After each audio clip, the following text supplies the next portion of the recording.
A week after students at Columbia University in New York first began their camp in support of Palestine, the protests against Israel's war in Gaza have spread to college campuses across the United States. The White House says President Joe Biden supports free speech and non-discrimination at universities.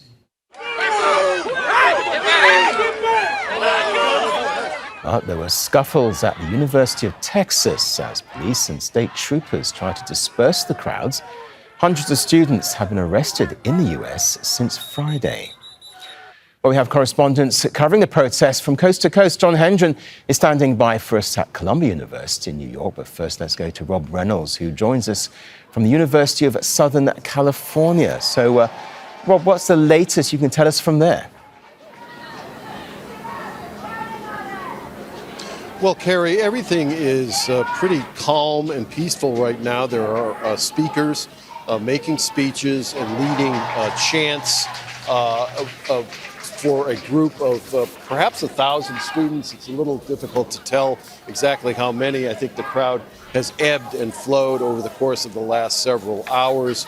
The students here are demanding several things, including that they stand in solidarity with Palestinians in demanding freedom for Palestine, an end to the occupation, an end to genocide in Gaza and Israel's war on Gaza. And they're also more close to home, calling for their university, USC, which is an elite institution.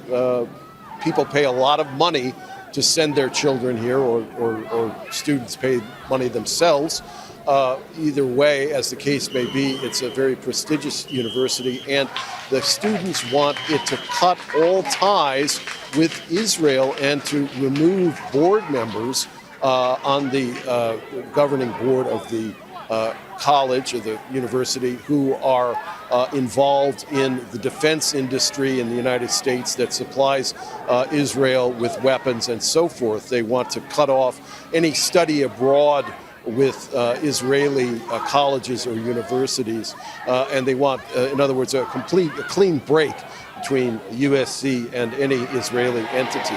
Now, it's all been very peaceful, as I said, during my time here observing this crowd. There have been no confrontations or shouting matches between individual students or anything of that nature. But earlier, when students were trying to set up tents in order to have a sort of camping protest 24-hour, there were some scuffles, I guess you would call them, as campus police who were armed with weapons, with firearms and clubs and wearing helmets, did intervene. They tore down the tents. At least one student was detained, I'm told, by protest organizers, but then released.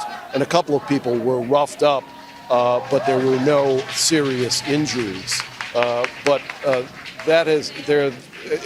This is a situation which has been mirrored, as you mentioned, Carrie, around the country from coast to coast, where there have been other institutions and colleges and universities where arrests have been made. And this has all led to a profound debate over the right of freedom of speech on campus, on universities which are dedicated to the goal of fostering free inquiry, of fostering a culture of discovery and learning and self-expression. And now those same institutions are caught in a crossroads where there are instances where they crack down on that very freedom of speech. And so that is creating a great deal of concern among the students and among a number of the professors here at USC and elsewhere.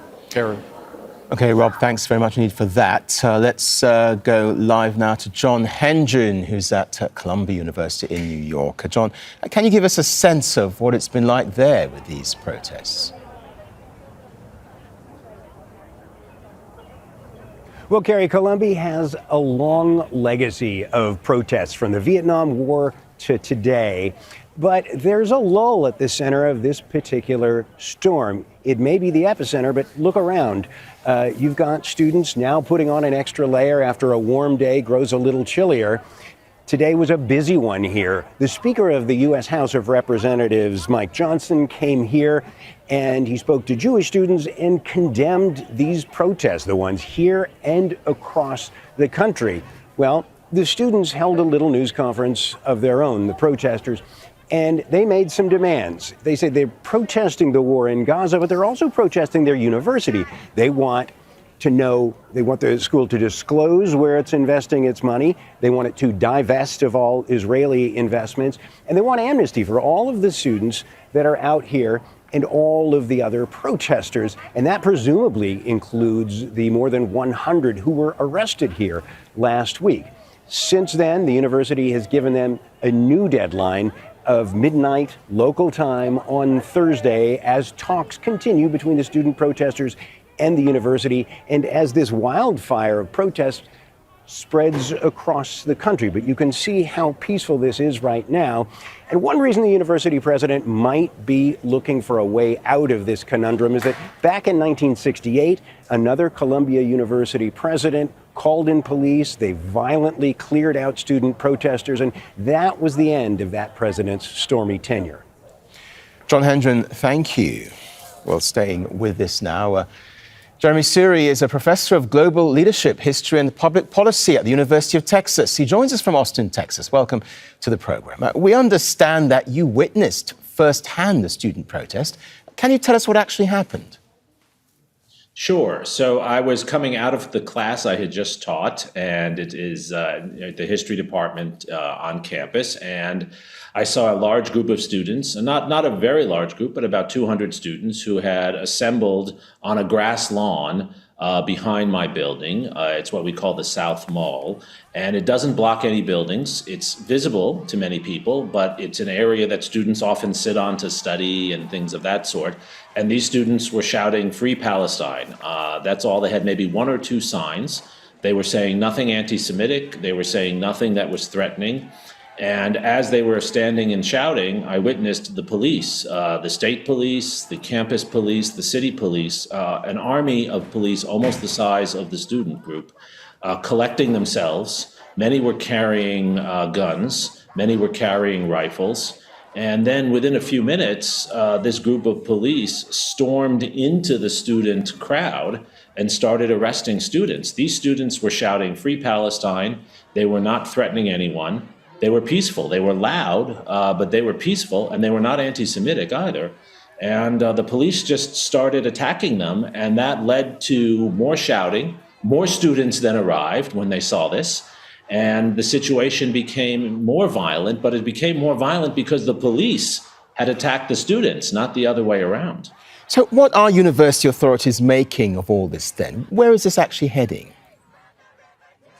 Well, I believe that university presidents, including my own at the University of Texas, are afraid. They're afraid that they are going to be criticized and condemned by politicians, by the governor of Texas, by members of Congress. They're afraid they're going to be condemned for allowing anti-Semitism. And I'm against anti-Semitism too. I'm Jewish myself. I think anti-Semitism is horrible, and there has been too much of it. But the presidents are overreacting. And what they're doing is they're creating an environment in which no one is allowed to say anything that sounds critical in any way of Israel or any other topic. And they're making it impossible for students to express themselves. I want students to express strong opinions. I want them to argue. I don't want them to say anything that's offensive to another group. And I don't want them to use violence. But we're a university. We should be encouraging free speech.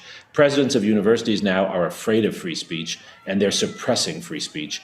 And that is terrible. We should not allow that to happen. Given what you say then, could this eventually lead to some kind of policy change when it comes to how institutions react to protests like this?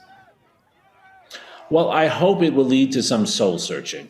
I believed we had a policy until today at the University of Texas, and a policy I think most major universities had, which is that peaceful protests were encouraged. That is actually what we should be about. For some reason, we have abandoned that policy. I would like to see us have a discussion about returning to that policy and setting clear guidelines for that policy. I do fear there are some people who want to limit free speech and limit protests at universities. What is ironic is these are the same people who a few years ago were saying we didn't have enough free speech. The same conservatives who said that we were doing too much woke diversity training are now the same people who don't want real discussion of other issues. And that's very dangerous. The lifeblood of intellectual work is debate and discussion. And from what you've witnessed then firsthand, how strong is the resolve of students? Well, the irony is that this kind of behavior by the police only increases the resolve of students. I cannot tell you how many students, more than 15 to 20 that I spoke with, who I saw at this event, some of whom are students I know, were students who were apathetic or may have even been favorable to the Israeli side in the argument. And they see the police acting this way, and it leads them to become more radical. And this is the story of the 1960s in our society. We're replaying that. When the police attack students in this way, it makes other students sympathize with those who are attacked, not the attackers. Professor Jeremy Suri, thank you very much indeed for your time.